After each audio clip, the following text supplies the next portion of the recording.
doesn't make sense is there nothing makes sense.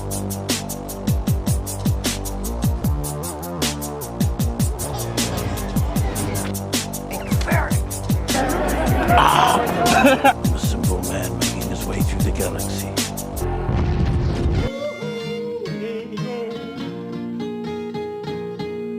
Let's start the show. And welcome to episode 17 of Geek Conclave Mixtapes. I'm your host, Eddie Fergoso, and I have my two co-hosts with me. I have Paul. So Paul. Hi, guys. And Tommy. How's it going? So it's a little different looking, what do you call it, background and stuff. I got some frames, so I'm just changing stuff up. We're 1 week out of the WandaVision Finale, which... according to some, what do you call those things, gossip sites online, the clickbaity sites, have said that this is now the last Jedi of Marvel. I think it's a big push. Like, that's a stretch. I don't feel like that, but we'll get to that later.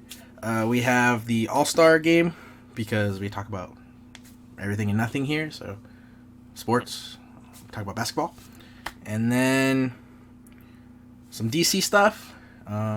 Tommy didn't hear the thing, so I'll just drop it now. So apparently, if you tried clicking on Tom and Jerry last week, you got to see the first hour of Justice League. I heard that. And it's not very good reviews, which doesn't surprise me. So we'll get to that soon. So what's new with you guys? How's your week been? Good. Can't complain. Yeah. Buying toys. Watching movies. Yeah. Me, just work. Nothing really big. Yeah.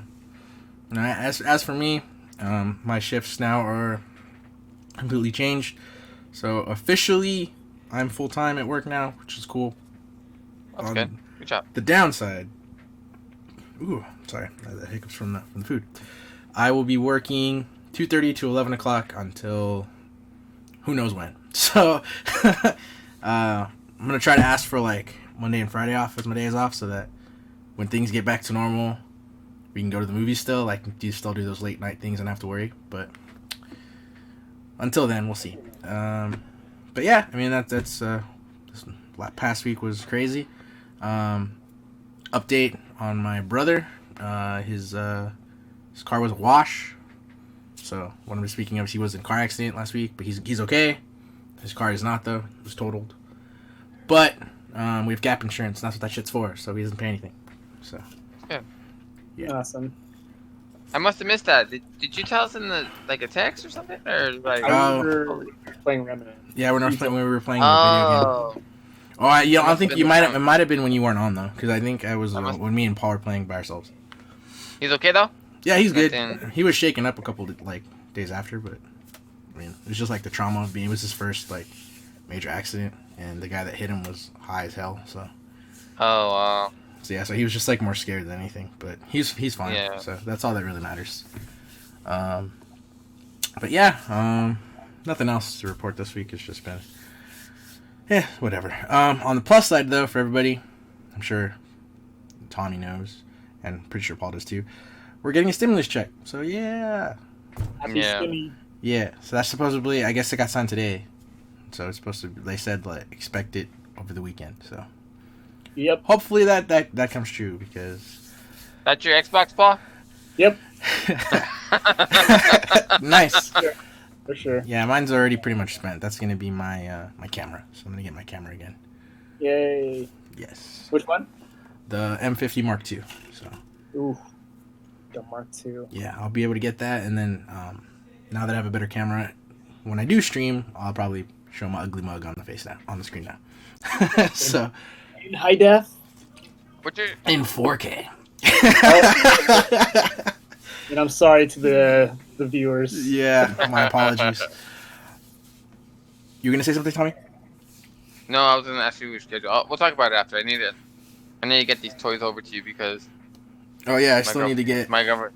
She's not gonna be happy. I still need to give this to you. She's not gonna be happy that I have these out. She doesn't like my displays of my egg attack. Just tell her it's an exchange for this. Yeah. Yeah. So we'll figure out a time to exchange. Cool. So, kind of did it last episode, and it's fun, and because I just like talking about collectibles because of all the crap behind me. We're gonna talk about them again. So, on Monday, again, they did the whole like new toys.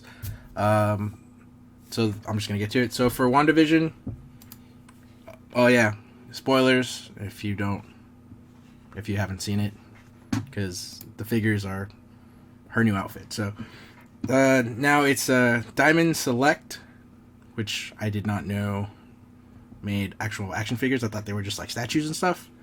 They have a WandaVision Scarlet Witch figure. It's her in her new outfit. It's $30, 7 inches tall. Pretty cool. And then the thing that like we all collect or are trying to stop collecting, the Funko Pops. So probably the most popular thing that was being talked about was the Pop collection, and that is, let's see. So now the line is finalized. You got a preview of it last week, which was with Agatha and White Vision. So now it's Monica Rambeau, but she's just in the... It's not an astronaut outfit, but it looks like an astronaut outfit. I guess it's just the sword getup that was in the band that got destroyed. And then it just says Pedro on it. It's not Quicksilver, but it's Pedro in the Halloween costume. And then the two visions of the Scarlet Witch is just her in the outfit, which is a Hot Topic exclusive. And then the final end credit scene of her reading The Darkhold. And she's floating, right? And she's floating, yes. So, out of that whole line, I still want the glow-in-the-dark vision, which I'm probably not going to be able to get. And you could probably pick it up like second market, $15-$20 if you can't find it in Walmart. I always have a hard time finding exclusives in Walmart, but the only one I ever found in the wild, and I'm mad at myself for putting it back because I was like, I didn't have the money at the time. It was the Black Panther, I think it was, because what was the Walmart version where he had the purple? There was a glow in the dark one. Oh yeah. Dummy me, like I had it, but they had like more than one, so I was like, it was the one on Mountain and where the Food for Less and all that used to be, where the Toys R Us used to be. Mm-hmm. So I was like, oh, okay. And I was with Aaron too, and like it was there, and I'm like, you know what? I'm like, I think there was like 3. I was like, I can wait, because it wasn't a pay period week, so I was like, I can wait till the next week. Dumbass me should have just bought it. And then I went back and I'm like, oh shit, and it wasn't there. So, and then I looked up how much. Well, I think the last time I looked up that pop, it was like 60. I haven't looked at it since Chadwick passed away, so I know a lot of that Black Panther stuff went up because of that. Of course. But yeah, and then there was of course a Legends figure. So it's same thing. It's Wanda. That one is a little toned down from the Diamond Select. It's she just has like I guess her powers around her. It's like glowy snap-on things on her arms. But it's cool. I don't know if I'll get that. The other thing, I just can't afford it. And I kind of want them, but this is the Hot Toys that Tommy said they were coming out. Oh, yeah, those are sick. Yeah. And then they have... Well, go ahead, Tommy. So far, just Vision and Wanda that I've seen so far. I don't think they've come out with, like, any of the secondary characters, but the Wanda, the head sculpt on this is... That's... those inches perfect. And they have the Vision, like, Wanda's Vision. They don't have the White Vision. I don't know if they're going to come out with that one eventually, but that's the only one they have right now, which is still... It's still a really good... resemblance of Paul Bettany as Vision. It's really good. And that's the thing. Hot Toys are really pretty good at sculpting stuff. There's a couple of Star Wars stuff they have that I also want, but at the same time, like, because of the scale of those figures, I don't know where I would put those, even if I made room. That's like one of those things, like when I have my own place, I'm gonna have like a, what do you call this thing, curio cabinet? It'll be like those things inside of it. Yeah, those are so expensive. Yeah. So the only thing that I'm kind of bummed out that they didn't make a pop of was Jimmy and Darcy.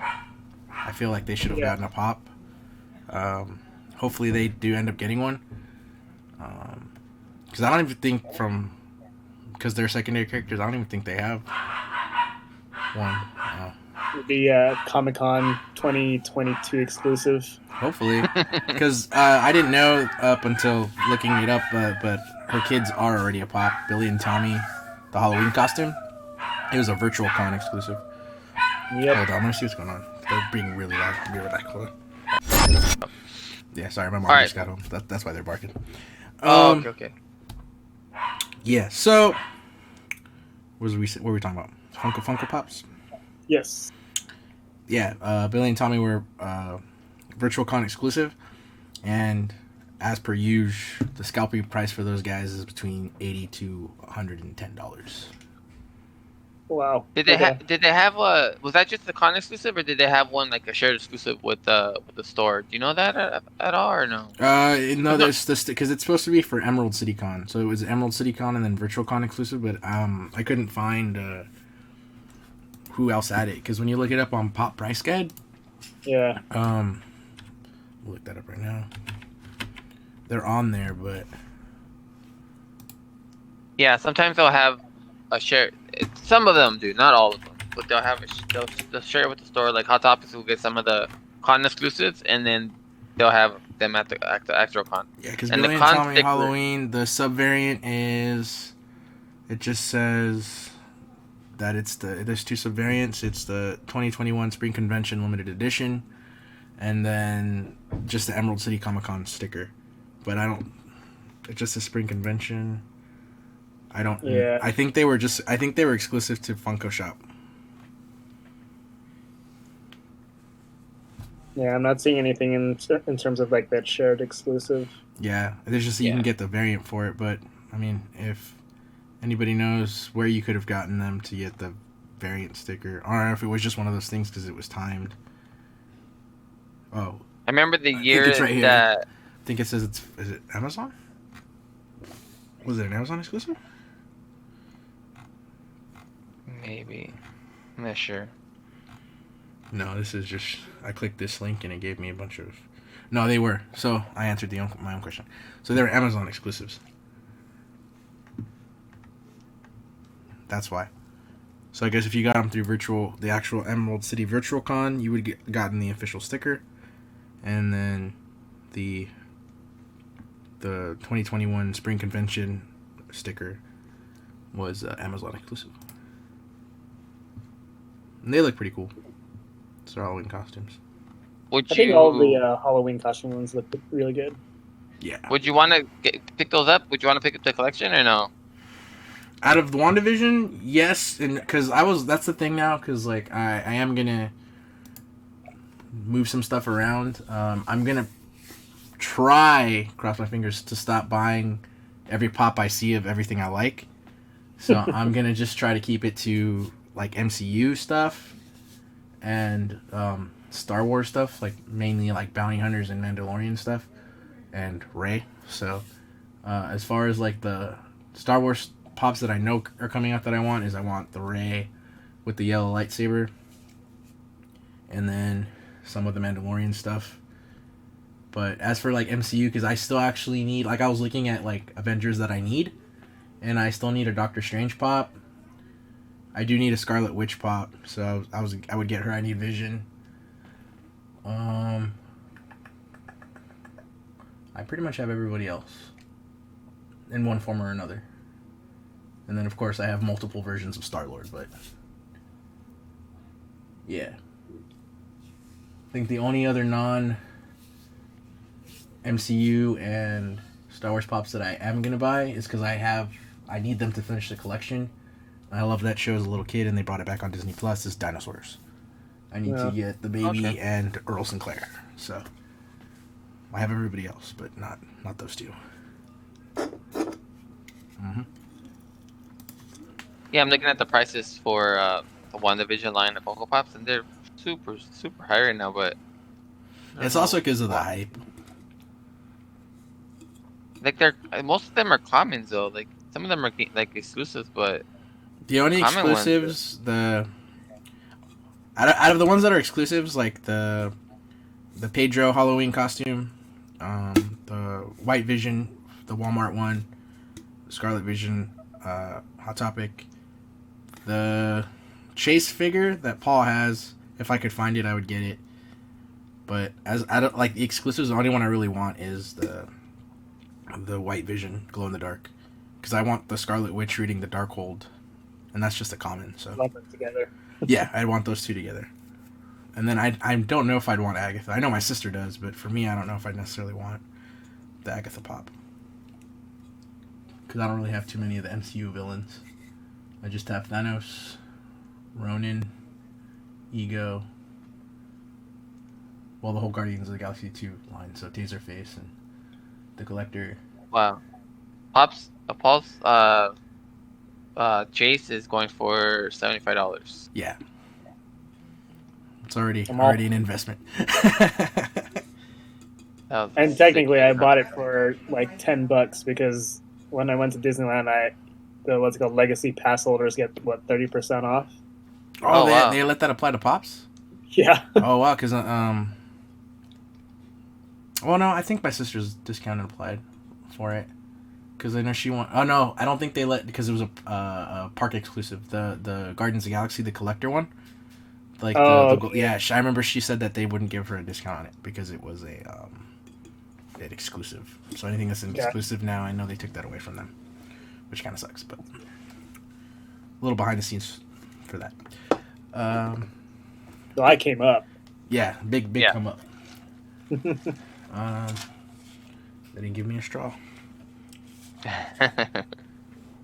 Oh well. Hopefully I don't spoil this. Alright. Well. So yeah, that was just like a little bit on the collectible segment. Oh, you did it before we started recording. Show the Doctor Strange and the Wolverine Tommy. So if they do make WandaVisions of these egg attacks, I will buy them That's pretty cool. as Doctor Strange. Doctor Strange. So many arms. Yeah. Thanks for helping my girlfriend get that for my birthday. I love that one. That one's Eddie's though. This is Wolverine. That's cool. Yeah. My girlfriend's showing her showing her sister our podcast. So Cool. Is this where we wave high? Hello. no, she's on the other side. She don't like being on camera. She like to hide. We say hi. So Yeah, tell her we say I know. what's up. So yeah, like I said, we talk about basketball for a little bit. So the All-Star game Okay. was last weekend. It was it was exciting, but I don't think it was as exciting as last year. I don't know. the game itself, yeah. Yeah, so the contests were pretty cool this year. They had a little bit weird format. So I guess because of the whole controversy with Aaron Gordon last year, they changed the judging, which was pretty funny. It makes sense to me, but the judges all sucked. Yeah. So it was just funny because as they were saying the changes to the judging, it was Inside NBA. Was like Kenny Smith was like, "Gee, I wonder why they're doing that." Like it was just pretty funny, like tongue in cheek. Everybody knows why. 'Cause Of course. it's controversial. What was the controversy last year with the whole Aaron Gordon dunk contest? He should have won because he had a based off of the scores, like a higher tally percentage. Because his last two his last two, right? They were both 10s. Yeah, it's the fact that, like, let's say if both people had really good dunks and they were both 10s, how does one win at that point? Yeah, it Can was you more of just- I guess like a favoritism type thing. Like who they like I mean, better? it could, but as far as it goes, you know how, let's say, Aaron Gordon versus Zach Levine, Mhm. Yeah. they both had really good dunks, and they were both 10s, but you could honestly say that one was a little bit better or one was a little bit harder than another, and so Yeah. that way you can actually give somebody give them the win Okay. rather than Mhm. be tied at that. So to Mhm. me, it made sense to do that for the final round because You don't want to go back into that where somebody gets hosed off Snubbed. another Yeah. slap dunk. Because last year, I want to say Aaron Gordon did have like the better dunks. The other dude kept on doing the same dunk. He kept on doing that one dunk from just different platforms. Like that's what I kept. That's all I noticed. I forget even the guy's name that won last year, but it seemed like he kept on doing that one windmill dunk over and over. So I see. Yeah, I and know. just jumping off. Yeah, and then Aaron Gordon. He lost. Didn't he lose to Zach LaVine twice or just once? That was the first time. The second time it was last year. It was somebody else. Yeah. But that's why he didn't enter it this year. I think he, unfortunately, He's over it. we won't get him in it again. And Yeah. So, really fast, I'll just announce the people that won their stuff. So, Anthony Simmons won this year, and his dunks were pretty good. And then you had Stefan Curry won the 3-point contest, which is a huge shocker. An amazing contest. Yeah, it was good. And then Domantas Sabonis won the skills challenge. Called it. Yeah, that was a given. Really fast, like funny thing. My dad says he looks like a young Paul Gasol. Do you feel like that? Because there were times when they were playing in the actual game, and then he's like, because of the way the jersey was, like it was 11, but at times it looked like a 77. So then I'm like, why do you keep pointing to Luka? He's like, no, that guy's small, the big guy, and I'm like, Sabonis? I'm like, nah, I don't think so. And then I don't know, like when they were talking to him, I'm like, I guess, but I don't know. My dad thinks he looks like a young Paul Gasol. I mean, he could because he's kind of skinnier, but with blonder hair. Yeah, more than any. he. I mean, his dad was on the Trailblazers, so that's why it gets the same number. So, but I don't say he doesn't really. I just remember his dad being like a bigger guy and like that grin he had, like the. Wow. Yeah, and he's really slow. And he's in NBA 2K21. He's very slow as well. Yeah. And then the main game, which was Team LeBron and Team Durant, or Team Durant, 170 to 150. LeBron again is 3-0, and then no surprise, 4-0. I thought he was 3-0 as a captain. 4-0. Oh, 4-0. Well, there you go. I got corrected. 4-0, and Giannis was the MVP, which is not a surprise because you could tell he was having fun out there, but nobody was really giving him a hard time. He was perfect from the floor. So, and it's just funny because he was LeBron's teammate this year, but last year they were facing each other. So, yep. Yeah, the game was fun. I like that they're keeping the format they did last year in honor of Kobe. So it's cool. It does make it because at least the fourth quarter was like fun just to see how high they get scoring wise, but it's not even West and East anymore. It's just Team LeBron was just too stacked. Like it was just crazy, man. Like if that was a real super team, nobody would, and that'd be championship every freaking year. Oh yes. If they could change the format, what would you do to make it better? I would have just you can keep that. I guess. Because they did it last year, too, where it kind of wasn't West versus East anymore. Because you had, it was Ben Simmons was on LeBron's team last year. So it was the East and West thing was kind of broken. I would just go back to East and West. So at least you can try to keep it contested that way. Mm-hmm. And then, because now it's just for fun. And I guess that was kind of the thing before. I guess it would, there has to be some kind of, to make them want to play, some thing versus East versus some kind of nod for the playoffs, if you're side one or something like that. I don't know how they would do that, but I know it gets complicated that way. But I think it would have just been more competition if it was East versus West again versus just hey, we're all buddies, let's play together. Would you want to see the NHL format on how they do the All-Star game? If they could implement that in NBA, yes, I think that is a better format to follow. And it makes it more worth it. How do they do it, the NHL or the USA versus the world kind of thing? Or how did the NHL do it?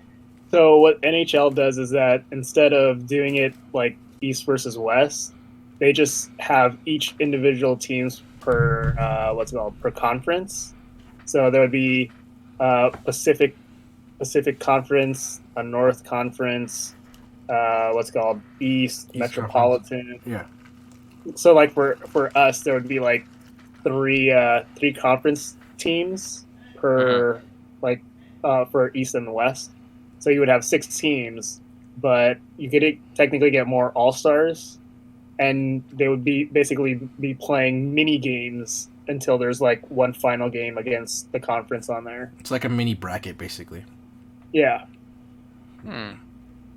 I think that could definitely be cool. That'd be cool as hell for me. And then if they did that format, I feel like you wouldn't get as many snubs as you do every year. Exactly. There wouldn't be a lot of people complaining every single year.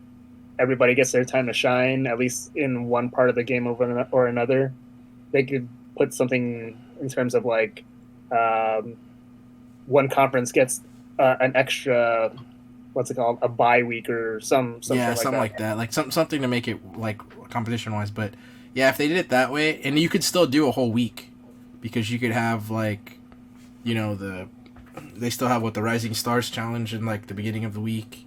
You could start like the preliminary rounds like in the early days, and then have it be just final. I think that would be one. I think it'd be a lot better for everyone in terms of snubbing, but it would just be,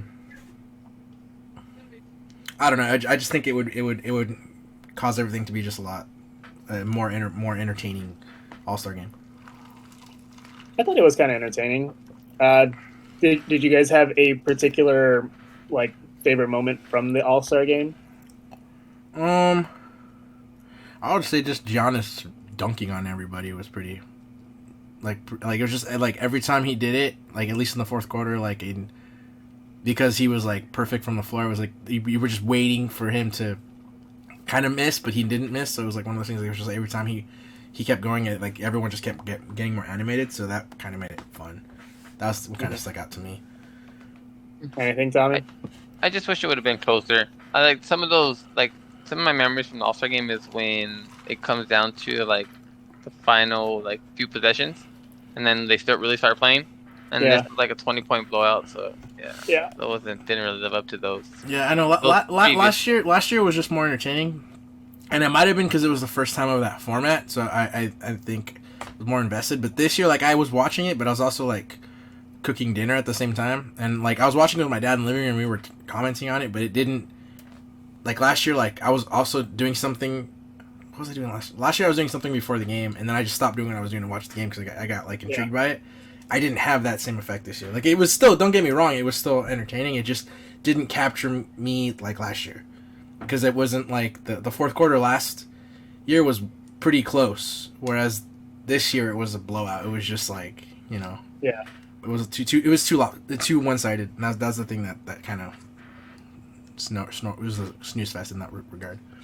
I will say this: if you guys watch the highlights or just watch the second quarter, watch the last 2 minutes of the second quarter, that's probably the best 2 minutes that I've seen in All-Star, for one team at least, just go crazy.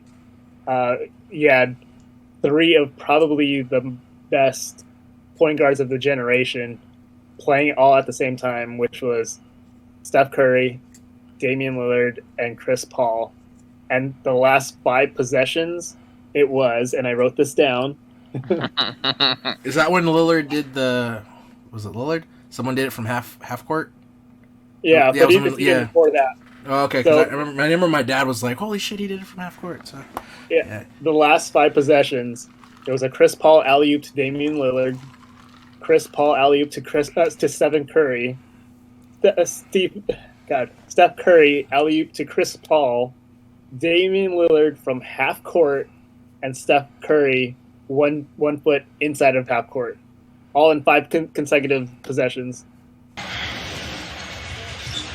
Here's Paul with the lead pass. Inbound, a 17-2 run, and it is Steph Curry.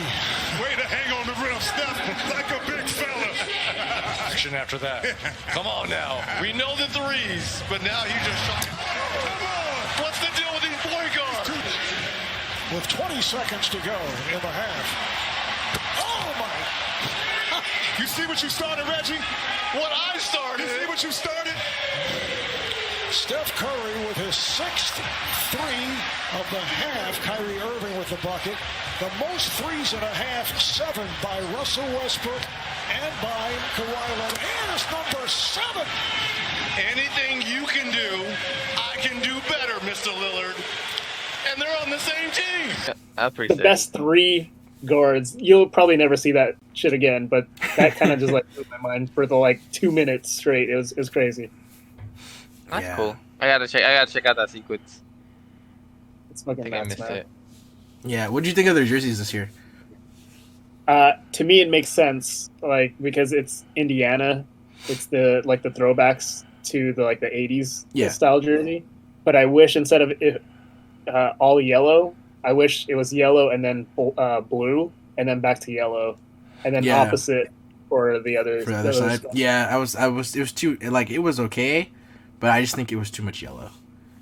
Yeah, Yeah. two one color. And on then there. their numbers were kind of weird because some numbers kind of looked like the 77 and 11 kind of looked on screen kind of yeah. the same. So I'm like, they needed more distinction on that. It reminded me of the old Laker jerseys when Chick Hearn used to mistake Eddie Jones for Kobe Bryant because of the 6 and the 8. Where said I remember during one game he like went on like a minute rant. He goes, "What do you want me to do?" He goes, "The 6 and the 8." He goes, "They need to change that. They look too close together." He's all up here in the booth. It looks like Kobe and Eddie Jones is the same person. So Yeah.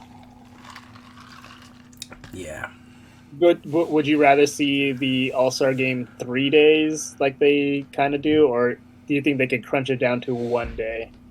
That was okay with 1 day. It's cool for 1 day. I'd rather be off than working, so that I can enjoy all of it. So, from a fan standpoint, if you're able to get the day off, cool.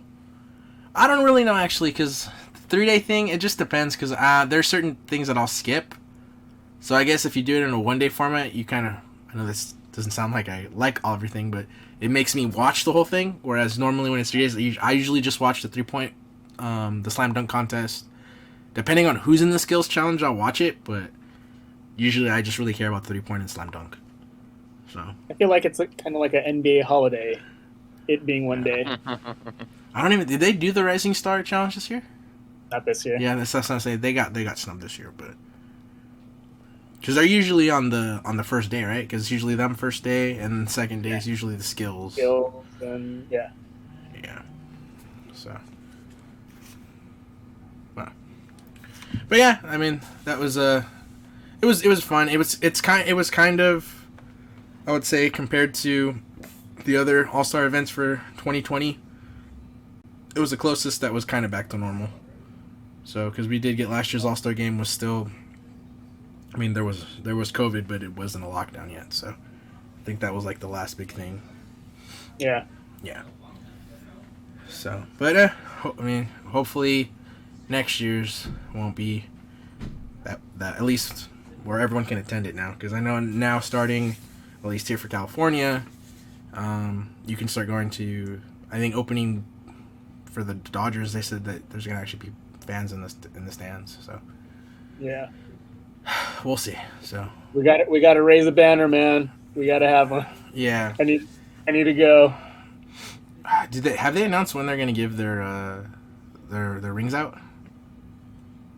They haven't said anything yet. Because I would like to go to that game, and then I kind of don't. I'm like on the like I want to go, but then at the same time, like if it's not, I mean I'll be vaccinated, but like if it's not completely safe yet, then I kind of don't. So Is it usually opening day though, or no? I think it's usually opening day or like one of the three. It's usually, it depends on when it's usually the opening day for Dodger Stadium. So if like they're not, if let's say opening day for the season isn't at Dodger Stadium, or just isn't at the, well, this is the first time we've get it in a long ass time, but normally it would be whenever, I think it's whenever that team is the first time in their actual stadium for the season, or one of those like next couple games. I don't know, man. It's been a long time since I was fucking born when the Dodgers won, so I don't really know. I don't remember. I was 11 last time they won, so I don't know I don't remember when they got their rings or anything like that. I'm just going best. I want to say like when the Blue Jays got it, like it was their opening game for inside the stadium. But if anyone else listening knows the actual thing, let me know. This is the first, like I said, it was freaking a baby when they won last time. But I'm super excited that they did win, and I hope we do it again. So, 2021 champions.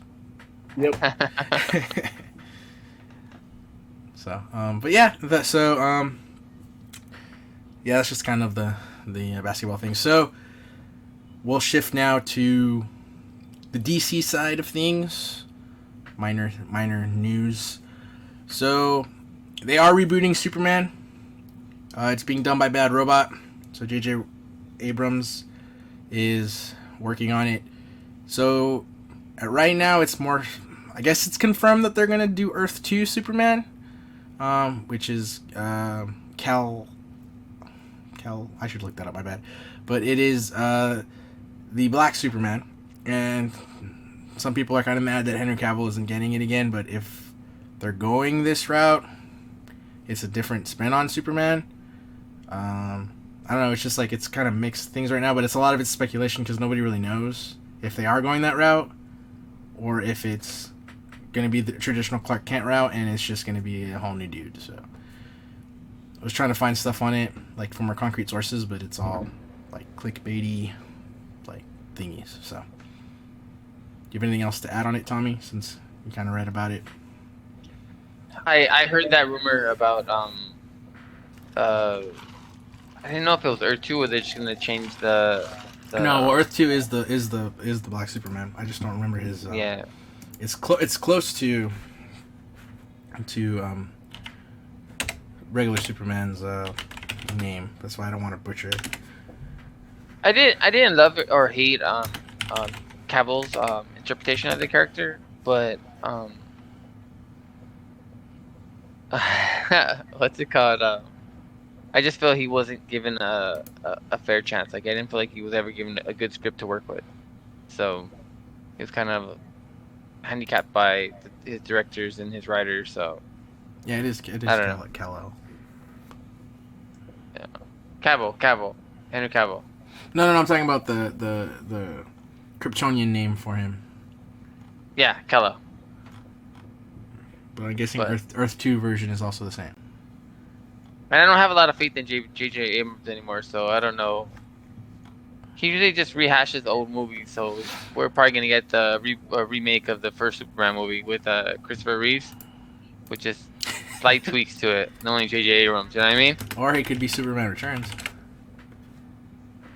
No, he'll go after the first one. He'll redo. It was Calvin Ellis. That's his Earth 2 Superman? Yeah, it's Calvin Ellis, and then his Kryptonian name is like regular Superman. It's Kal-El, but it's spelled differently. So it's Kalel, one word, versus Kal-El is two words.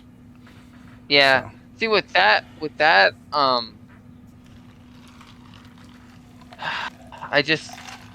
I feel like they're just making movies. They don't have a plan.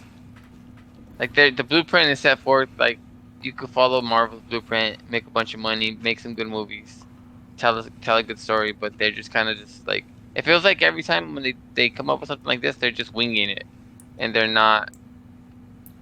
don't seem focused. They don't have they don't have a plan. There's no end goal, you know. So that's my biggest. I mean, if this is rebooting it, so we'll see. Like maybe Bad Robot going forward will be the studio that takes over the universe. We don't know. No, yeah. No, I mean, it's all speculation, but I mean, going forward, though, because, like, you need a character to at least build it around so that you can, have a character cameo and be that one consistent. Oh, like, yeah, you were in these other movies. Going forward now, like, who would you want that to be? Like, as far as... Like, let's say we start a clean slate, like, and you have to have it be one of the Trinity characters. Wonder Woman, Superman, or Batman. Who is easier to build the world around? I feel like Wonder Woman at this point. Yeah, I think she's your one mainstay. your one person to build around. Like you don't have right now. You don't have a Superman. Superman's up in the air, and Batman too. Like the thing with Matt Reeves' Batman is that they kind of want to stay in their own like ecosystem over there, like their own world. They don't want to intermingle that character with any of the other superpowered characters or any characters, and that's just Batman's characters, you know. So Wonder Woman's your only one you could build on, and you're gonna do like a DC universe without Batman. That doesn't make any sense. So I don't know. I don't know what they're doing. I thought you were gonna ask like who would you want to take control of the DC universe. No, you can tell me who you want to take the reins. If it was me, I would go after the Russo brothers, bar none. Get the Russo brothers, park a money truck in front of their house, and give them a blank check and have them come over and just redo everything. I don't trust J.J. Abrams anymore. So he's not Michael Bay status, but he's getting close. He's not far from there. Yeah. How about you, Paul? Who would you want to redo the DC universe if you had a chance? Honestly, you had the choice. I don't know. Like, in terms of like these long, these long planned trilogies, or even like the bigger picture type thing, it's like pretty much just like Marvel that I've kind of seen be more successful at it. You can't get like Peter Jackson or anything that type of stuff or anything like that. I just feel like Warner Brothers or whoever is involved with it is just they don't like what you were saying, they don't know what they're doing. They're getting all these ideas, but they just don't know how. I can't see them meshing like the Earth 2 stuff with the original cast stuff.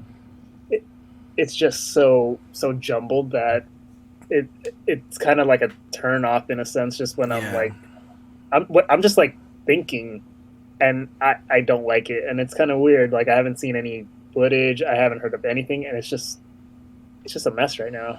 Yeah, I think they need an end goal, which it really does feel like they're just throwing shit on the wall and see what sticks. But let's say if they introduce the Earth 2, let's say that going for Wonder Woman 3, Aquaman 2, the Flash movie, everything going forward now would be still one universe.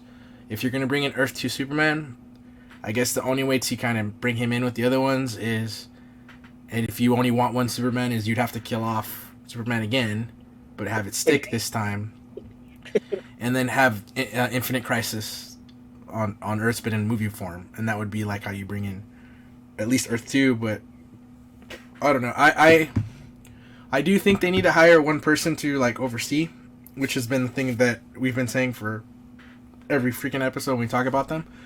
I actually would pick, this is a pipe dream, and it's also because I'm just a huge fanboy of their podcast. I would put Mark Bernardin as like one to at least do the comic thing, because he knows his comics, because he was a comic book writer and he's written comics and stuff like that, and he knows like when they critique movies and stuff, and he'll like talk about plot holes, and then when they ask him, well, what would you do, like usually his versions of what he would do are way better.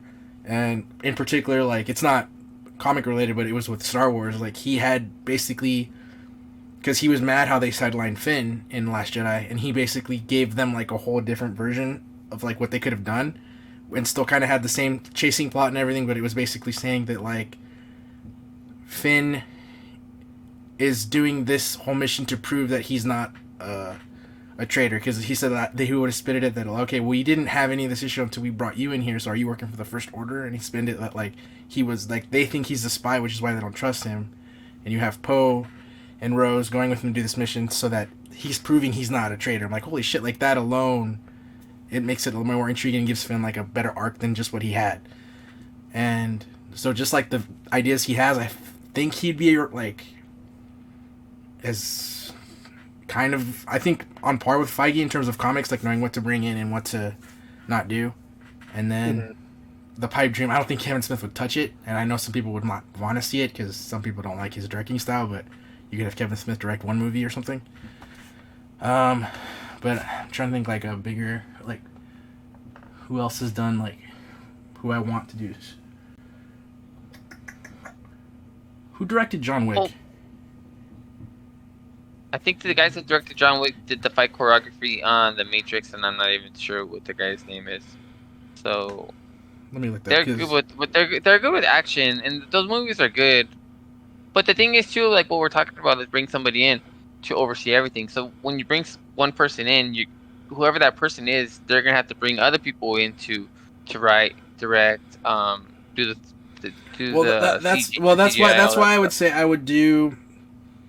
Yeah, it's I hope I'm pronouncing his name right. It's Chad Stahelski.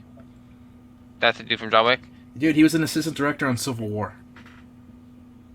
Yeah, I think he helped with the fight choreography on Civil War. That's what I remember. Oh, and yeah. So just something like that, like, because as far as like from a comic standpoint, the reason I throw in Mark Bernardin is because of that knowledge, and then the reason I'd say Kevin Smith is like buddy with most big people in the industry. That I think that it'd be one of those things that like you'd be able to use him as like, oh, this dude is known for writing comics. He's a Batman. He's a fan. He's building the DC universe. Like, I figure like he would know who to go get to direct these movies and to direct the right like superhero. Like, oh, we want to do like a comedy standpoint here. I'll hire this director and stuff like that. So going forward, if they could. Even though I know it's kind of a conflict of interest, if you are still doing the whole Marvel vs. DC thing, which James Gunn says doesn't exist, is James Gunn too. So, like, if James Gunn wanted to kind of... Because I guess what it was looking like before the whole him getting fired was, like, you had, like, the cosmic stuff of Marvel that was kind of being, like, him and, like, now it's Taika that were kind of overseeing that aspect. And then you had, like, Favreau and... the Russo's kind of doing like the ground bottom stuff, and then Feige was just making sure that they mesh. But I don't know. DC just like really needs to do something like that, because as far as like it being Jeff Johns, I think for publicity's sake, they should like not even bother with him anymore. So what happened with that whole? I guess he wasn't doing a good job. I think didn't they bring him in to kind of oversee everything? And yeah, so I've kind of like read up on it. I haven't seen, because I guess his trailer was supposed to drop this week. I'll check if it did right now, but the whole thing with Ray Fisher, like everything is just coming straight out. Like he's basically like throwing everything out, saying what happened to him and stuff like that. So, and I guess they were trying to keep him hush hush, but now he doesn't care about like going forward. Like he doesn't care about working with DC, so he's like sharing everything, and like Jeff Johns' name got thrown in there, Josh Wheaton, and the other guy. But I just was like, oh shit, Jeff Johns, because he was like trying to be like Kevin Feige, but failing miserably. But let me look it up. But yeah, all that stuff is coming out, and it's not looking good for the executive side.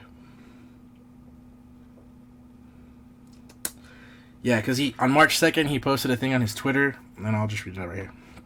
John Berg is the other guy. So, prior to the Justice League reshoots of 2017, racially discriminatory conversations were had and entertained on multiple occasions by Warner Brother Pictures executives.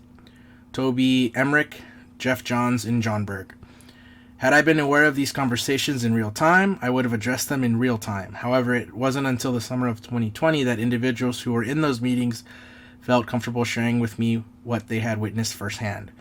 When it comes to matters involving race, I always try to give the benefit of the doubt to those who may be ignorant of their own biases. But when you have studio executives, particularly Jeff Johns, saying we can't have an angry black man at the center of the movie, and then those executives use their power to reduce and remove all black people from that movie, they are no longer entitled to any benefit associated with doubt.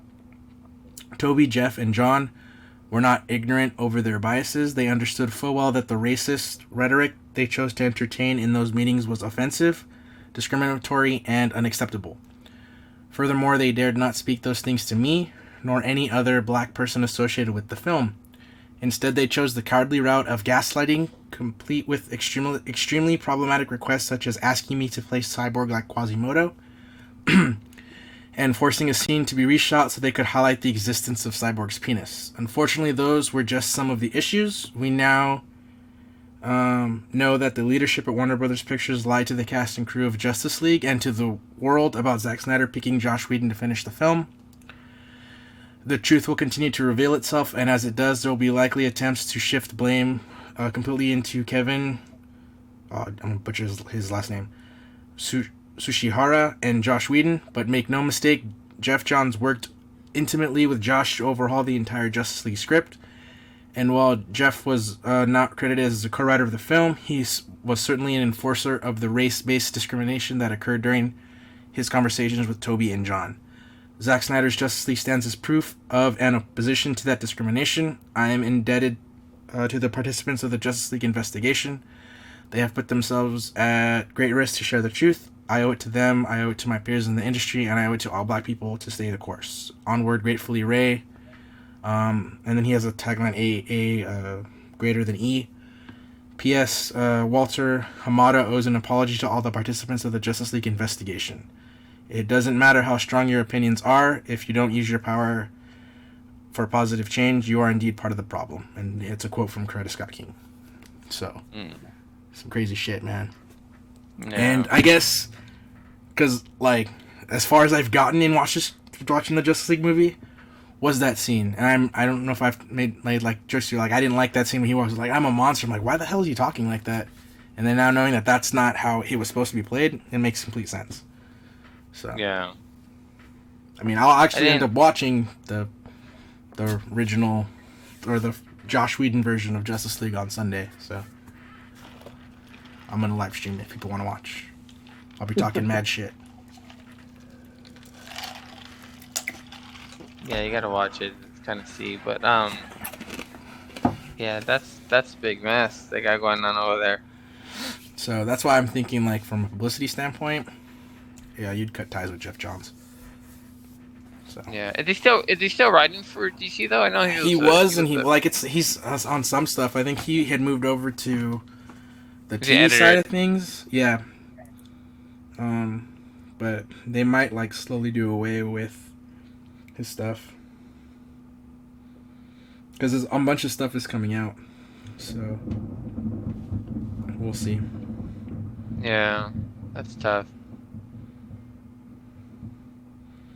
Yeah, he tweeted. I think when I heard them bringing Jeff Johns in originally, I was like, okay, cool. They're bringing in somebody that knows the characters, and he's gonna he'll write some good scripts for those characters, for the actors, and then that never came to fruition, Oh, okay. Because I guess today it came out 13 hours ago, as of us doing this today.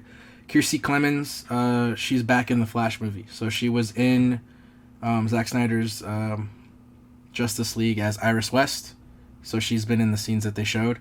I guess there's been some stuff, but because Ray Fisher tweeted about it saying, I appreciate those Hollywood Reporter attempting to help migrate blowback for the racist decision-making of W Picture executives in 2017, but hear me out now, Zack Snyder never cut Kiersey Clemons from Justice League, so I guess it wasn't his decision to cut her, is what he's basically saying, because she's back in for the Flash now. She's Iris West again.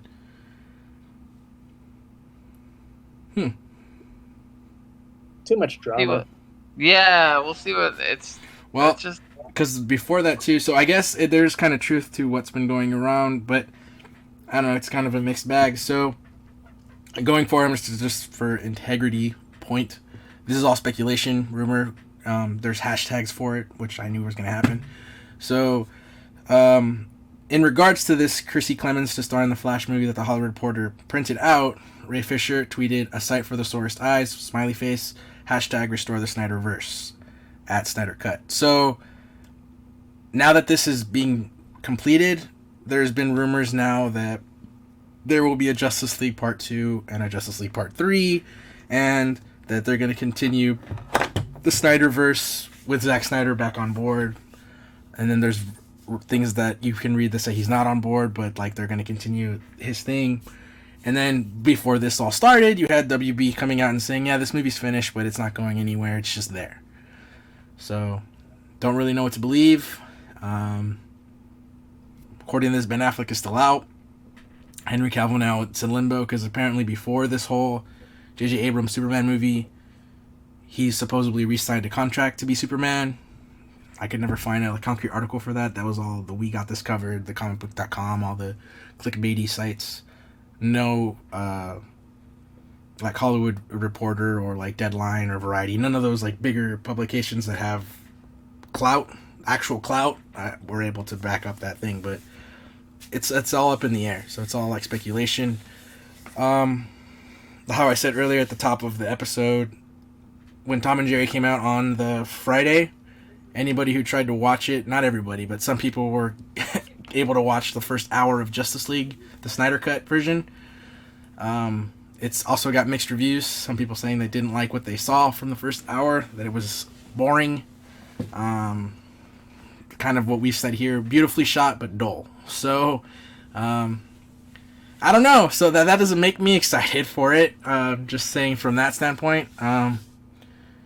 I just want a direction from DC and Warner Brothers to say, hey, going forward, this is what we're doing. Because Marvel did a whole event for that. Like, you knew Infinity War was coming, so you knew Thanos was going to be the villain. After Avengers 1, they teased it. You're like, oh, like, nobody knew who the hell Thanos was. He wasn't even considered an A-list villain. Lo and behold, now in 2021, he's like, you say Marvel villain, and he pops up over Doctor Doom now, so, to the casual fan, so, I don't know. DC has the potential to do that, and they're, like, not doing it, which is just baffling to me. Like, with DC and Marvel is predictable as hell, but it's the execution that makes them that much better. Like, you see their plan, but there's little things in the inside where if you follow comics, if you like detail, all those little things make that universe so much better, so much intricate. But we know what the end game is. But with DC, there's none of that. We see these characters for the facade of it, but is there really much behind it, you know? So that's kind of it for me. I'll still watch it. Oh yeah, I mean, I'll still watch it. It just reminds me of, I know it's a really vulgar thing to like compare to, but it's Kevin Smith who said it, and it completely, in the context of what it relate to these two properties, it makes sense. I mean, it's vulgar and probably should find a better way to use it, but he did say this in 2017 or 2018. It's basically that like DC is like the high school jock with a big ass dick, and just because he has a big dick, he thinks that he's like, oh, I got a big dick, like, but he doesn't know how to use it. And then Marvel's like the dude with like an adequate dick but knows how to use it, and you like, as a girl, you'd rather sleep with the Marvel side because they know how to use it, whereas DC doesn't.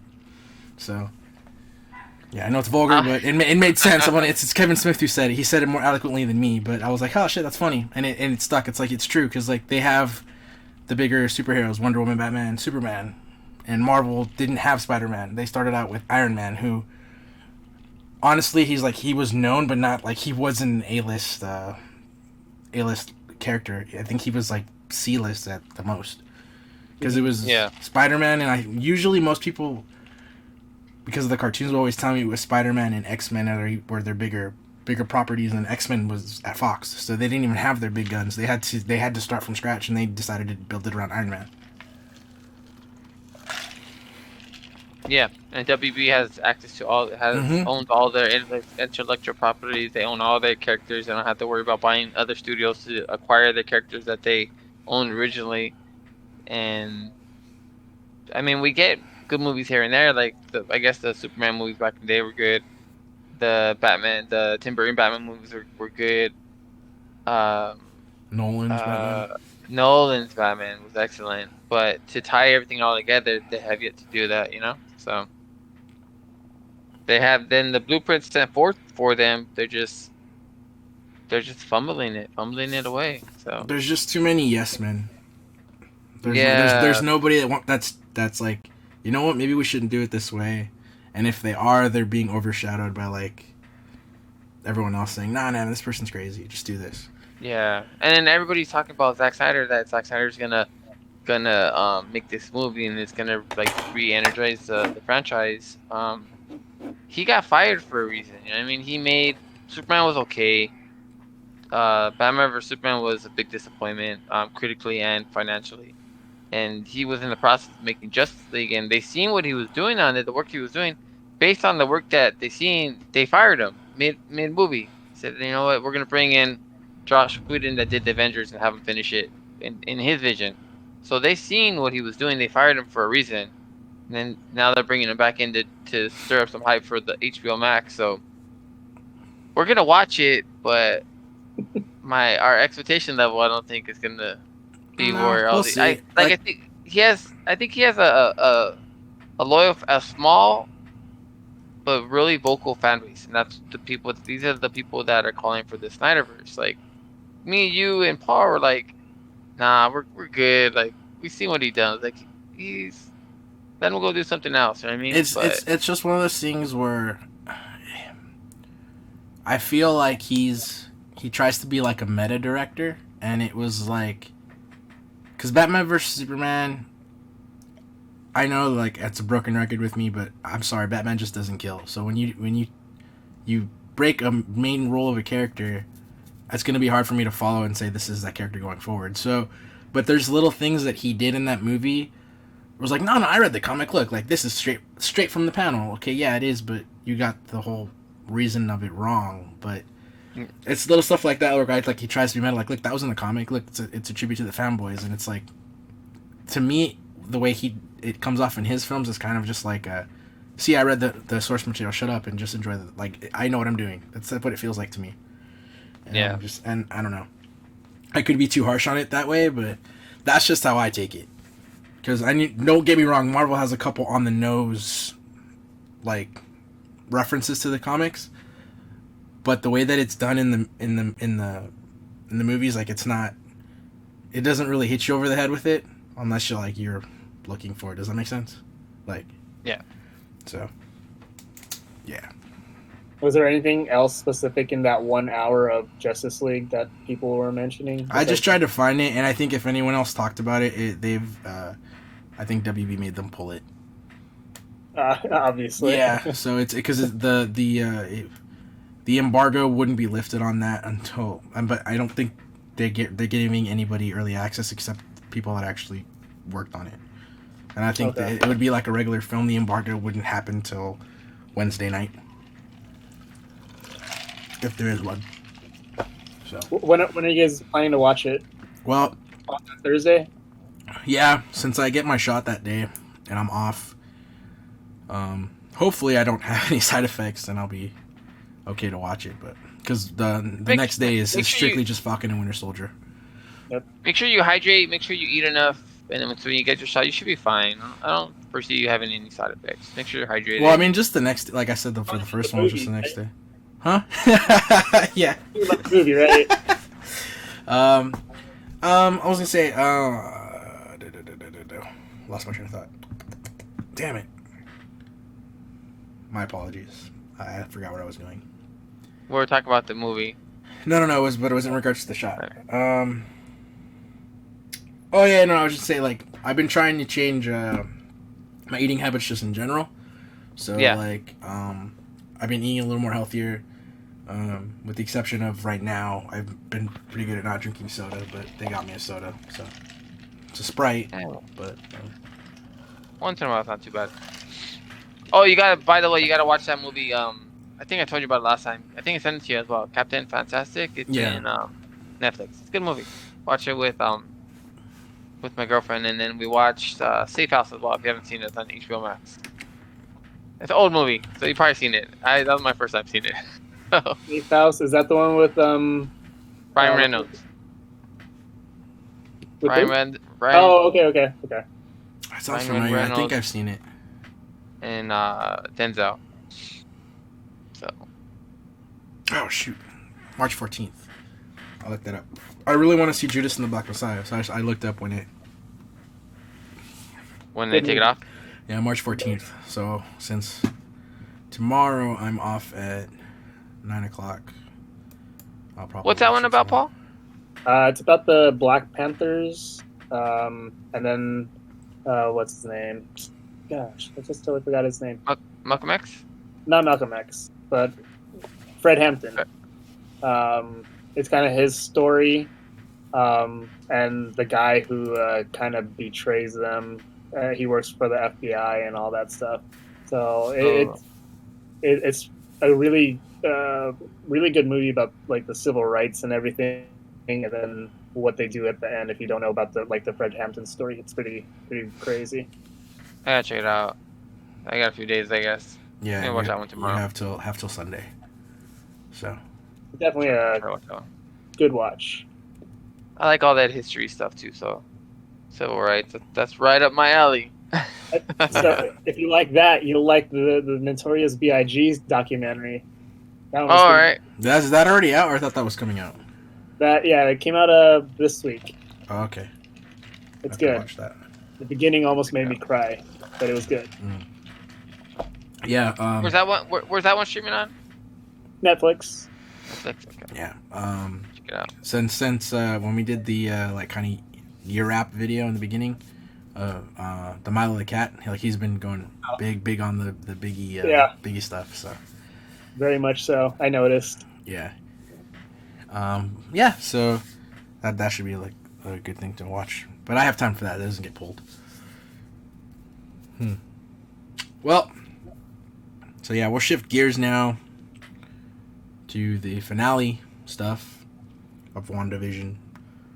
So, no surprise, again, spoilers.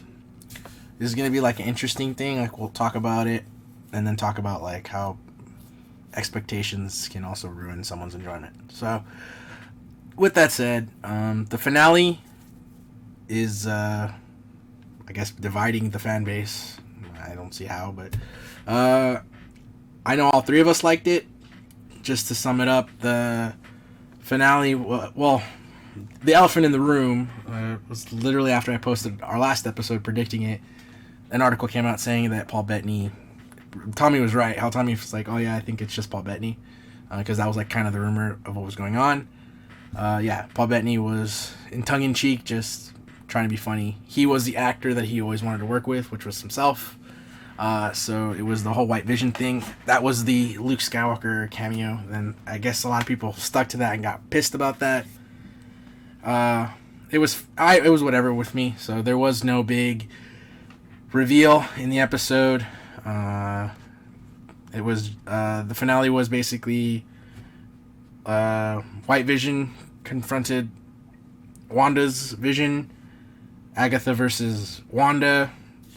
And then at the end, her coming to terms with like basically her grieving, and she let the world get destroyed and became the Scarlet Witch, which was kick-ass. Her new uniform is pretty faithful to the comics, and I love her new look.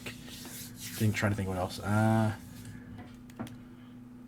Your end credit scenes were a teaser for Captain Marvel 2, and then Doctor Strange and the Multiverse of Madness, and that was the end scene, which is her reading the Darkhold and hearing her kids say mom or something like that. But the controversy part is the whole Ralph Boner thing, who I ended up thinking was going to be Mephisto. Didn't happen. I'm trying to think, is there anything else I'm missing that you guys have seen people getting pissed about? Just saying that the finale was too predictable, which I don't know. I didn't really. Obviously, I was wrong because I thought it was Mephisto and that wasn't a thing. But I on the spectrum of that, I'm not one of those people that was like, "Oh man, my theory didn't come true. Fuck this thing." Like that wasn't the case. But on another fandom, I'm also the type of person that like when that happened with Last Jedi, I didn't get pissed either. I was like, oh, okay, whatever. I didn't see this coming. Cool. Like, that's how I took it. But, yeah, I just think that people, like, got too involved in their fan theories, and just based off of Marvel's previous track record, Civil War is nothing like the comics. That movie is super enjoyable, but nothing like the comics. So that Civil War, Guardians of the Galaxy, pretty much everything else that they've been doing does not hardcore follow the source material. It just takes from it. So, in regards to House of M and all this other stuff, they were just drawing source material and like kind of making it their own thing. So yeah, the whole Ralph Boner thing. I guess people are comparing it to Iron Man 3 Mandarin, which is one of the things that I used to be really pissed off about. It could end up being that maybe in the future, because if Evan Peters could end up being someone, and we won't know until later on. So that's just like my 2 cents on that. Do you guys want to say anything else before I keep ranting? Go ahead, Paul. For me, I thought that WandaVision exceeded my expectations of that series. I thought that the fact that it was Marvel's first series that they were going to do, they needed to show out, I would say, because it's a big thing for Marvel for this beginning phase. And the fact that I thought for each episode, they left you with a really good cliffhanger to get you what's called get the ball rolling with not just that show, but the entire Phase 4. So overall, I thought the characters were really good in there.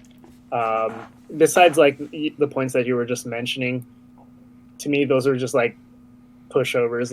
I'm okay with it, but overall, I love the character development.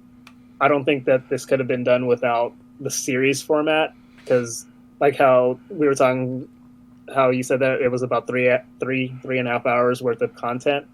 I don't think you could take an hour and a half, which is almost 3 episodes out, and still make sense of the series. So to do a full length series, 3.5 hours worth, it gave proper backstory to Wanda, and I thought it was well done. I think I was saying that because I hated the first 2 episodes. That's about it. I was like, just get rid of those 2 episodes. And when you see it all back to back, you see why those first episodes were reporting. Especially when you in episode 8 where they were doing that walkthrough of her past, and you seen how her and her family would how they would spend their leisure time watching old sitcoms. Because I guess their dad was sold DVDs on the street or whatever, or movies on the street, so he would bring home whatever he didn't sell or something. So they were watching some of those old TV series, those sitcoms, and just relaxing as a family before the war took her parents away. So you seen during that time what she would do with their family, and why she did that with Vision when she brought him back. So I still have some questions though, as far as the whole when the director was tracking Vision because of a decaying vibranium signal. So when she recreated him, I guess she was able to create vibranium.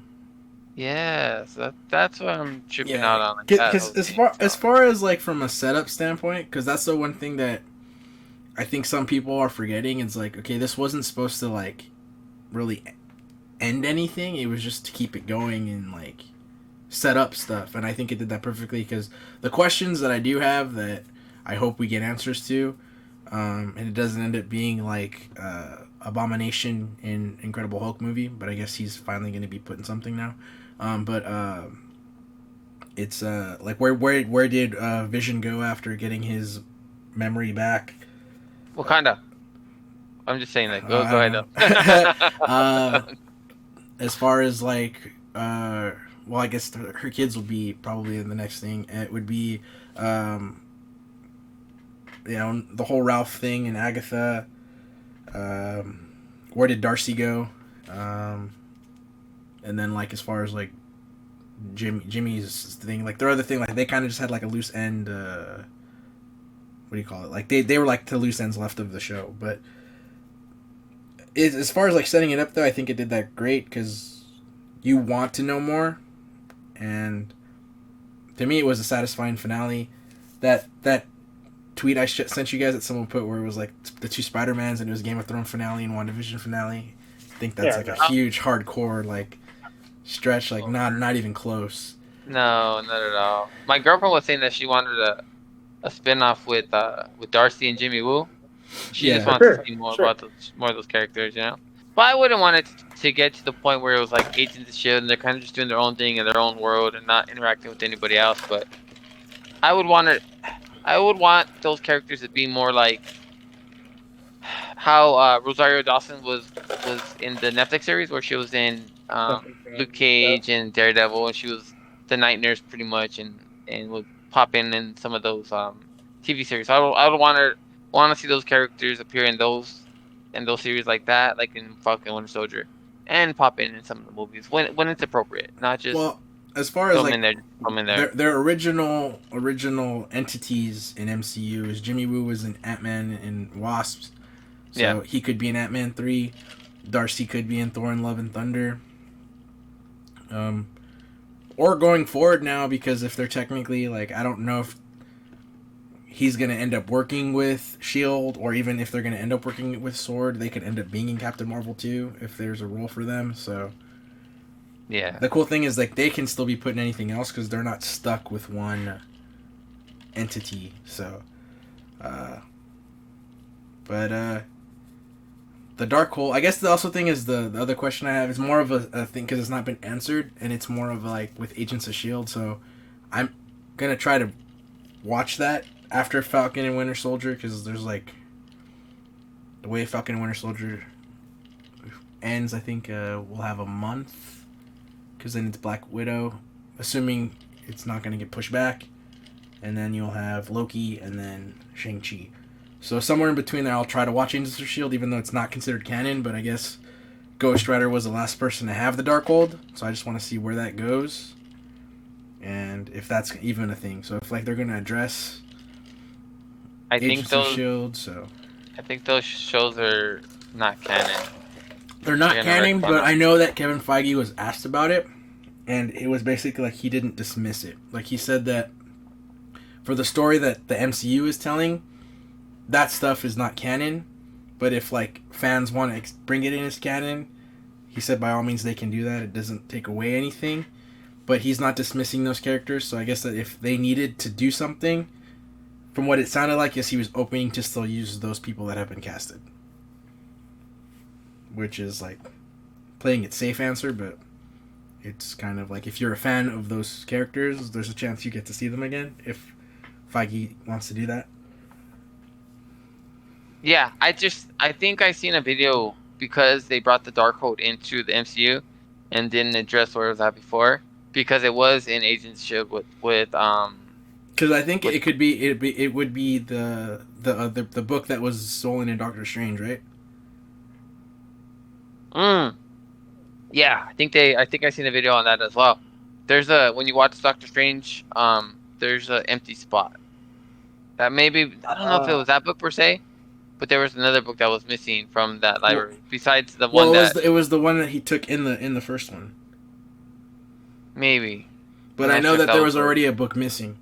Not in relation to that, and but they didn't say per se it was a Darkhold that was missing from that. And I'm trying to remember at the time when that came out, if, like, people, like, comic book people were like, oh, I think it's this book, and I think it was the Darkhold that people were speculating back then too. So. Yeah, so that's a possibility. That would be cool, because Agatha did say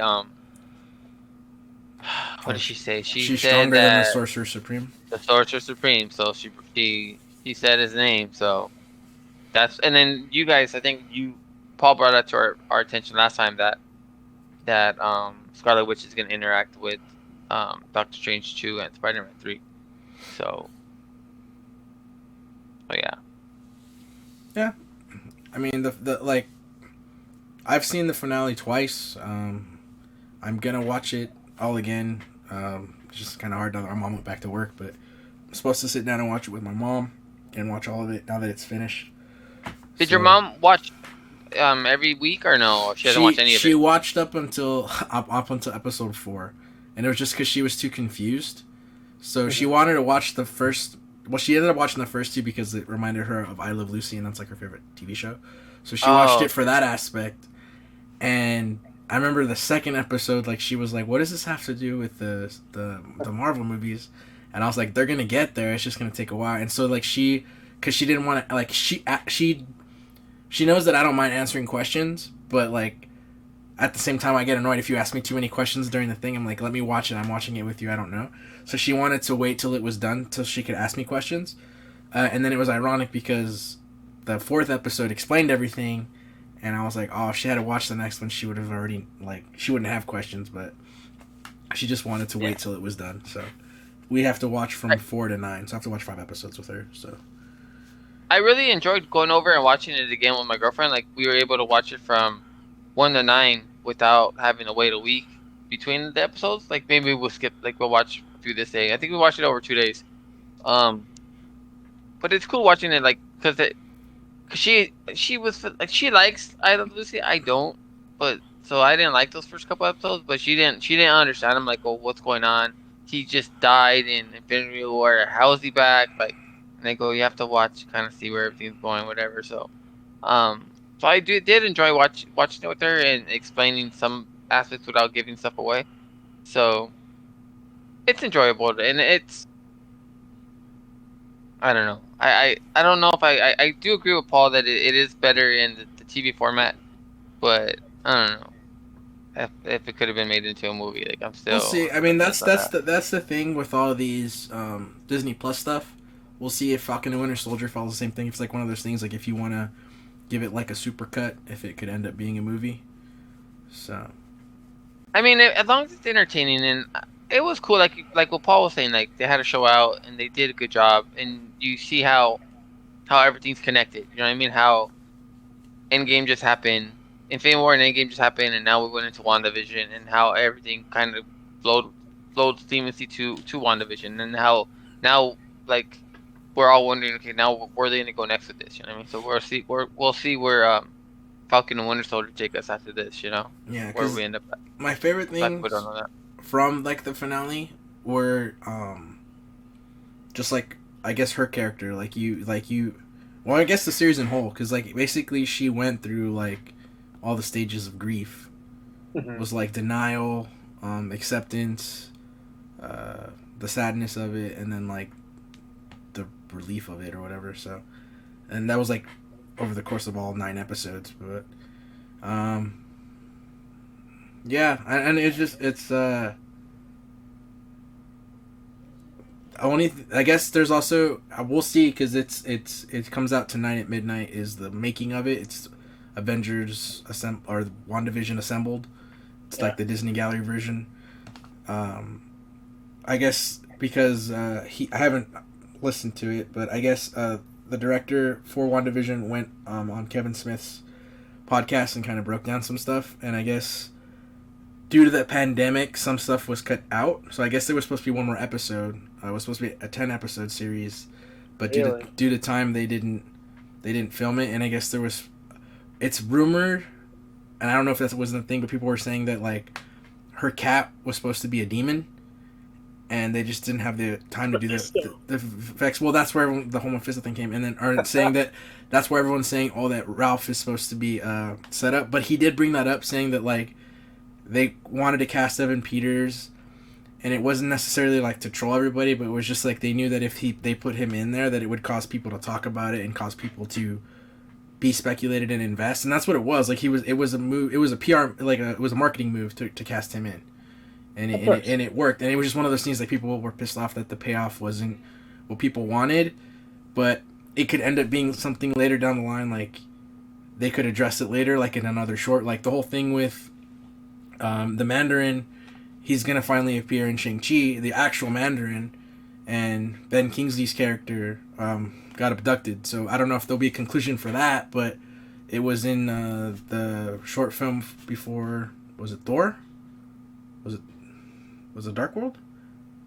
It was one of those. Well, I think it was a short film, and it was basically where the Ten Rings is an actual real organization, and they were pissed that he pretended to be the Mandarin because there is a real Mandarin.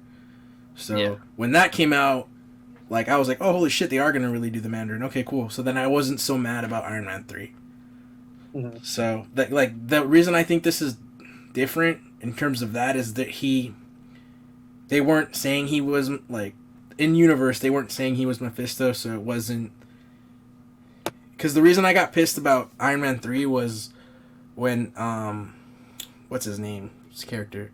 Where he ended up saying he was the Mandarin and stuff like that. So, like, from like a source material standpoint, I didn't know what they were doing, and I'm like, oh, that's it, that's cheap. Like, you're not actually gonna do the real Mandarin. Like, I got pissed from that standpoint, because I was like, oh, like that's Iron Man's like arch nemesis. Like, that sucks. Like, you guys aren't gonna even try to do that. Like, I guess that's why I got pissed, because I was like, if it was, oh, okay, yeah, he's just a fake one, cool. But the way that they were playing it in the movie is like there never was a Mandarin, and it was like I'm forgetting his character's name, but that was that dude, and I was like, dude, that fucking sucks. Like, this isn't what I wanted. And I know I got pissed, but I think it was different versus the whole Pedro thing, because like they never like gave you any indication that he was trying to be something else. It was just according to the show, the way that it looked like I guess that necklace he had is why he was able to do the powers. Like, basically Agatha gave him a thing that gave him the powers to do the whole Quicksilver shit. If you're doing it that way, and it was just his house, and his last name was Boner. So, and it's like they never indicated anything else. But because so many people are mad about it, they could revisit this later and say like, hey, look here, he is somebody that you guys wanted to be. So. Yeah, I think it's good if they're kind of like saying like, we're gonna bring this character in that was in the MCU, and he's gonna kind of pretend that he's like kind of trolling the fans, but they're kind of showing like, hey, we're not gonna bring the MCU characters in to be X-Men. We're gonna recast X-Men and reboot them from scratch in our universe. You know what I mean? So. And I always figured that's what they were gonna do though, because like the Dark Phoenix movie, they let that shit die. Like you could tell where like the movie just stopped being like. I want to say the third act of that movie is just everyone dialing it in. Like, they're like, okay, what's the point? Like, this. They just got bought out. Like, we don't fucking care. Like, you could, like, the first half of the movie, because I finally did see it. It was entertaining, and then you can just see in the part in the movie where just, like, no one cared anymore. And I was just like, okay, this kind of sucks. So, and that's the whole thing is, like, I know they want you to forget. Like, that's why it wasn't going to be... I'm surprised that it's supposed to be, I guess... Another rumor that next year that mutants will be officially in the MCU. In what form, I don't know where they'll come out of, but as of next year, supposedly mutants will be an actual thing. So not necessarily the X-Men, but mutants. And I feel the also reason why X-Men probably won't be until Phase 5 or even Phase 6 is so that enough time passes that regular people that don't like watch this stuff and like drool over it like we do will be like, oh cool, there's X-Men. Like they'll know that it's nothing to do with the Fox universe. So I don't worry about it. Marvel has a plan. Yeah. Yeah, and it's just like go ahead. I was just gonna say I'm just wondering how they're gonna bring him in. Paul has 100% trust in Feige that he's going to do the right thing and how to bring him in properly. I'm kind of curious to how that's going to happen. I don't like to speculate too much. I'm thinking it's going to have something to do with the multiverse, but who knows? We'll get to that when we get to that, you know what I mean? Yeah, and just really fast to bring on the topic of speculation, as far as like me like doing it, like I like doing it just for conversation. I'm not the type of person that speculates and be like, oh shit, I was wrong. Like I don't get pissed, which is why I think in regards to like Star Wars, which is why like I went the opposite direction. Like I can see why in terms of Star Wars people got pissed about Last Jedi. It's like, okay, well, there was supposedly all this setup, but they're really... So it was one of those things where it's like people claimed that for that whole like 2 years that there was like this whole big like setup with like Snoke and all that stuff, and it's like not really. Like the movie just presented this, but it was because the 2 years of like no movie, fans came up with all these theories, and that became a big thing, and people were more into the theory than was actually presented in the movie. So then when the movie comes out, and the major theory that everybody thought was going to happen didn't happen, people were like, oh, what the fuck? Like, it just made people pissed.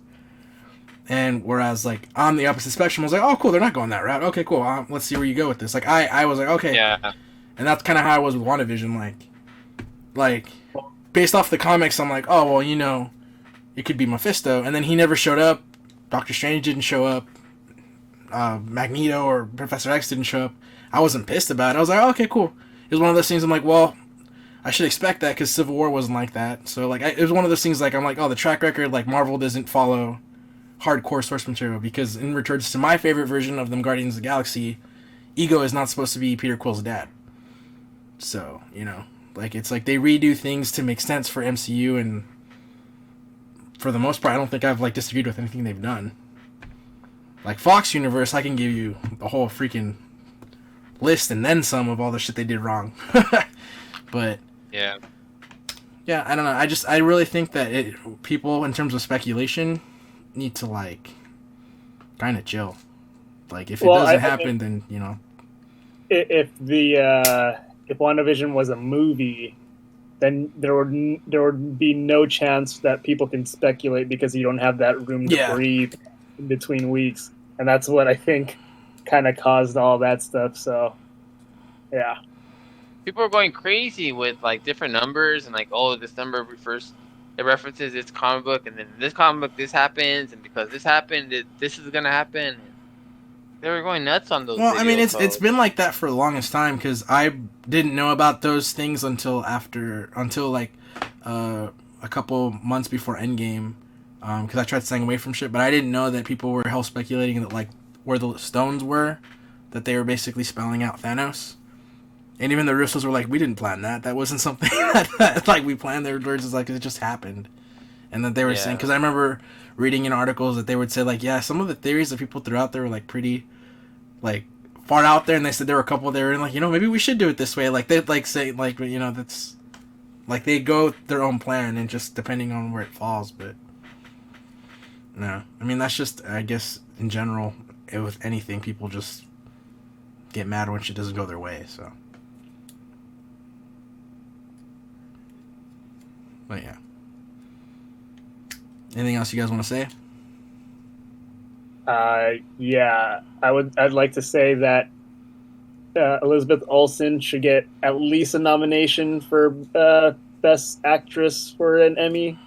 Her range in acting is probably one of the best in terms of the whole Marvel Cinematic Universe. She went from being happy, like 50s style and all that stuff, to something more modern, grieving and everything. So her range of emotion and stuff like that, I think, deserves a nod, or at least best acting in there, because I don't think you're gonna get that type of role anywhere else, because everything is just kind of narrow. This one's just like all over the place, and I think she did a really good job with it. I second that. I hope she does get an award for it. That'd be cool. That'd be cool if she does.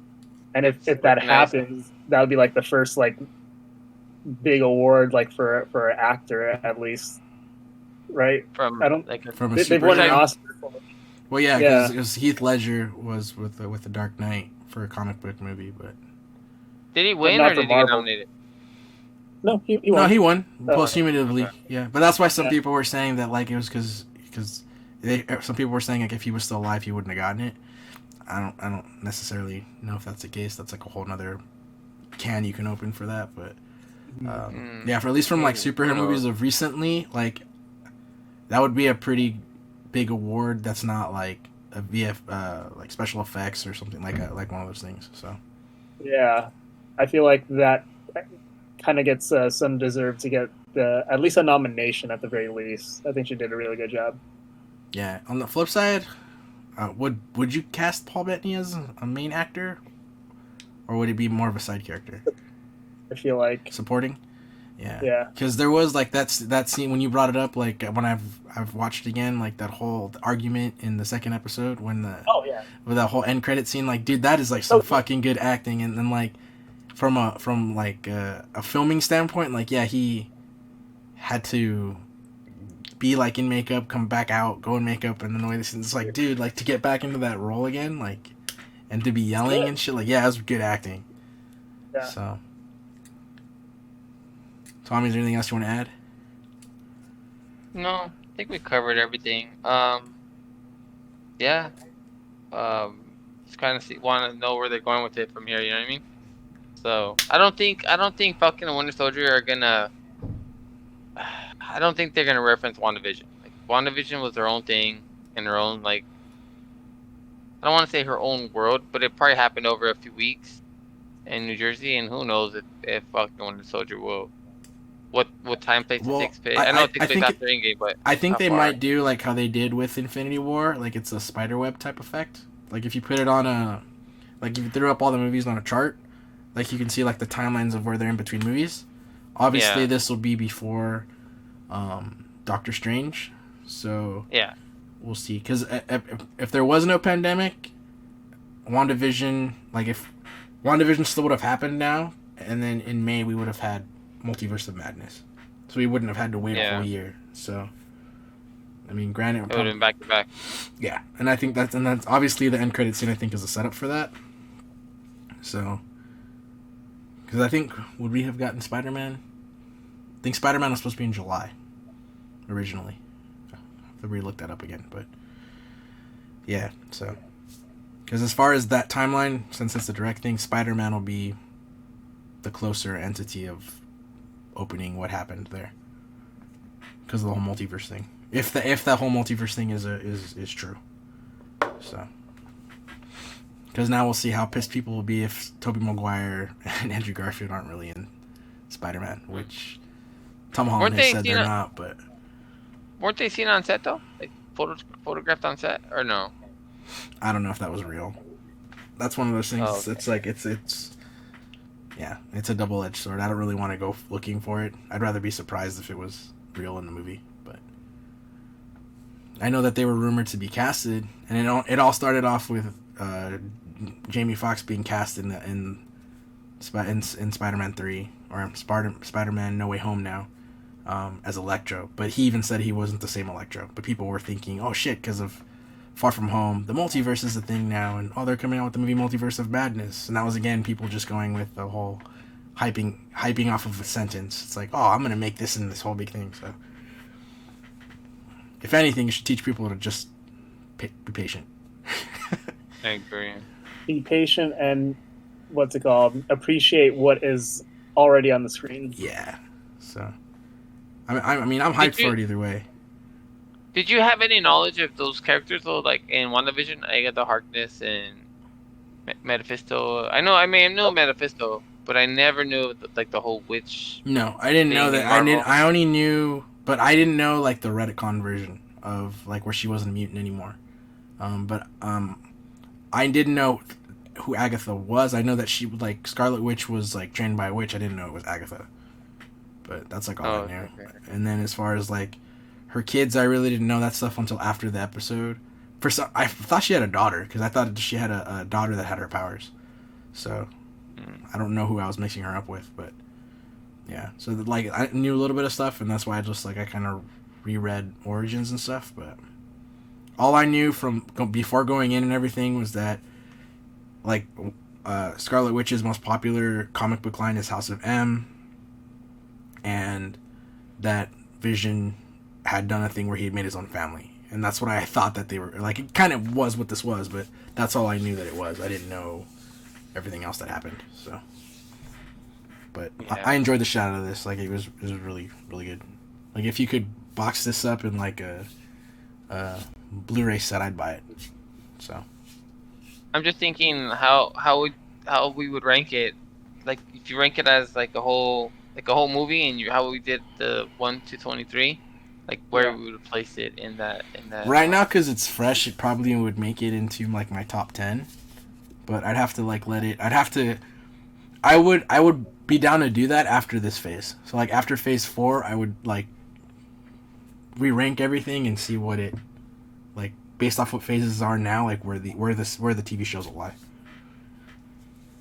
Yeah. Because the other TV show, like don't get me wrong, like I'm excited next week for Falcon and Winter Soldier. But I'm also, like, I want to see Loki more than Falcon and Winter Soldier. Mm-hmm.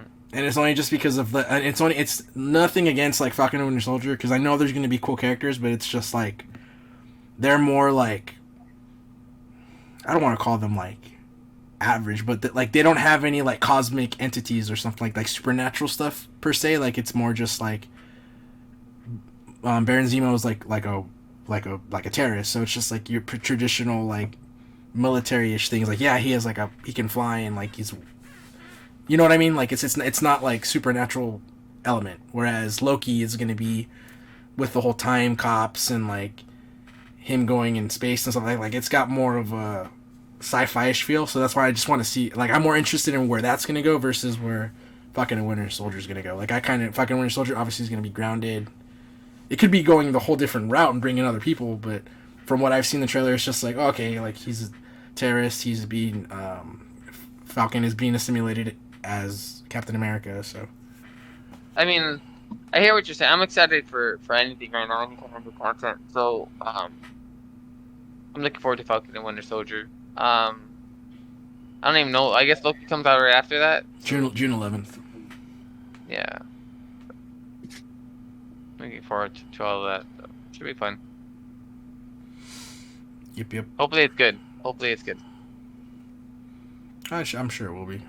There's nothing coming out from them right now that I'm like nervous for. Green. I just want to know when we're gonna get a Shang-Chi trailer. I really want to see that. Same. I don't know why we haven't seen it yet.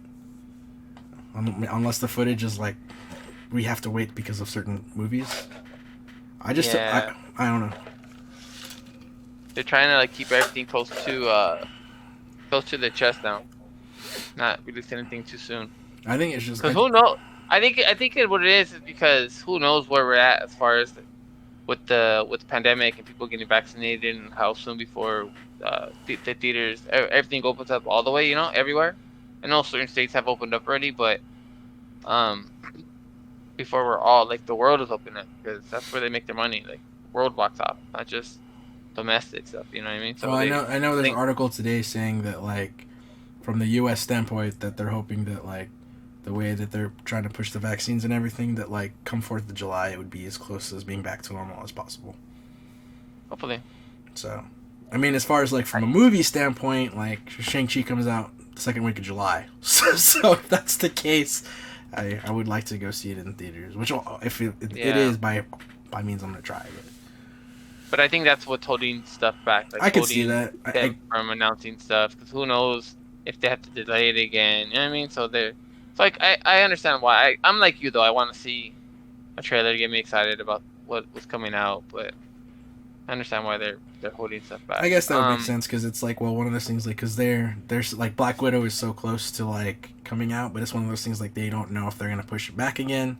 So I guess that would make sense because it's gonna be like, oh, we pushed Black Widow back, so we got to push these movies back again. Because the TV shows you can keep going, you don't have to worry about that. Did you guys pay the premium access for Raya the Last Dragon? No. Nope. I got a stimulus check coming in, and I'm still not gonna get it. Damn. Dang. I don't know. I think the reviews on it were pretty interesting. So it got real good reviews, but I'm saying like I'm paying you guys a fee a subscription fee every month. HBO Max is letting me see their movies. Like, we'll put it this way. Let's say if the theaters were open, would you guys been down to go see it? Yes. Yeah. See that? Yeah, that's the thing. Yeah. So. Yeah, but if I'm paying for something from home, like we go to see it because of the Dolby with the sound and the clear, the 4K screen and all that stuff.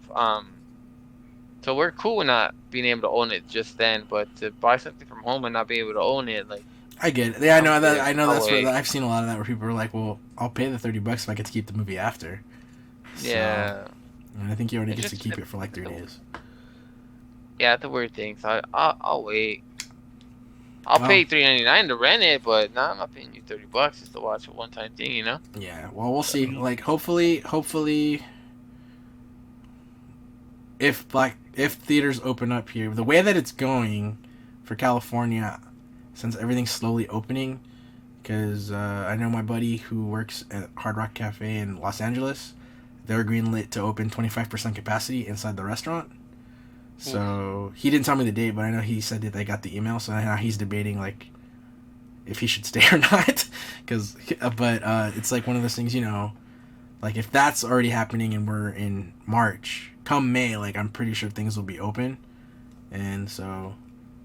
Hopefully. I just think there's a just because of the virus getting politicized as it was, I think there's a large portion, at least 30-40% of the population doesn't want the vaccine based on their political beliefs, not based on science, based on the political beliefs. So, it'll be tough going forward, Yeah. How this we can get through this all the way, Yeah.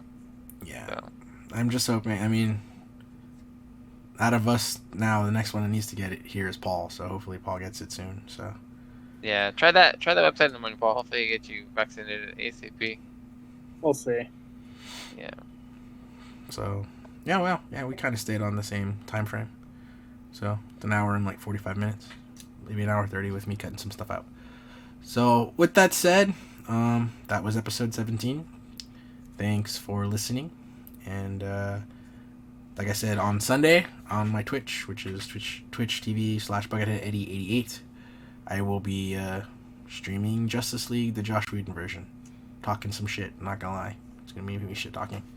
And then if, like, for a brief second, you did see us try to watch the finale, I do not know what the fuck happened. My computer, like, took a dump. Like, literally, like, in the middle of it, because my brother and sister were here, and then my brother looked over, he's like, are you not streaming anymore? I was like, nah, it shut down. And, like, I was just, like, in the middle. I was like, I think we got, like, 13 minutes in, and then I just, like, shut it off. All I know is that I just see myself on the screen. You guys left. I was like, oh, what just happened? Yeah. Yeah. Cause I couldn't get mine to load. It kept on, it would get to, like, the opening, like, the recap, and then it would just, it was buffering. It couldn't. Yeah, and I think it was just because of the traffic for it. Because I guess the finale, like, afterwards came out, like, people said, like, for depending on where you're trying to watch it for, like, the first hour, like, the Disney Plus had issues of trying to bring it up. So I don't think we'll have that issue with the Snyder Cut. So we'll have to talk about if we want to watch that live. Because I don't know. I know from, like, a copyright standpoint, I technically could stream HBO Max, but I don't know if I want to do that and get shut down. So we'll talk about that later. But yeah, so that'll do it, guys. If you want to email us in any questions or email, to talk some shit, geekconclave@gmail.com. And that'll do it. If you could rate this on iTunes for the audio portion, give us a like on the YouTube, comment, and all that jazz. And with that said, guys, have a good night.